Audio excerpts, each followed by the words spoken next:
Gen সেটা দেখে তাকে সাহায্য করতে এগিয়ে আসে। তখনও জেন জানতো না যে সেই আগন্তুক ঘোড়সওয়ার কে ছিলেন। এরপর যখন জেন বাসায় ফিরে আসে, সে সেই কুকুরটাকে থর্নফিল্ড হলের সামনে দেখতে পায়। একজন পরিচারিকাকে জিজ্ঞেস করাতে সে বলে ওই কুকুরটি এই থর্নফিল্ড হলের মালিকের, যিনি কিনা কিছুক্ষণ আগেই এখানে এসে পৌঁছেছেন।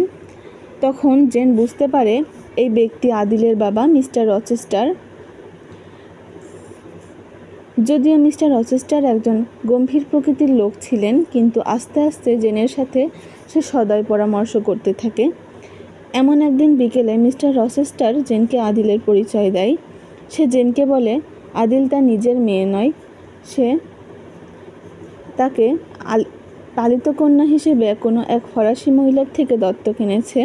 তবে মিস্টার রচেস্টার এটুকু বলে তার সাথে সেই ফরাসি মহিলার সম্পর্ক ছিল, কিন্তু সেই মহিলা বিশ্বাসযোগ্য নয়, তাই তাদের বিচ্ছেদ হয়েছে।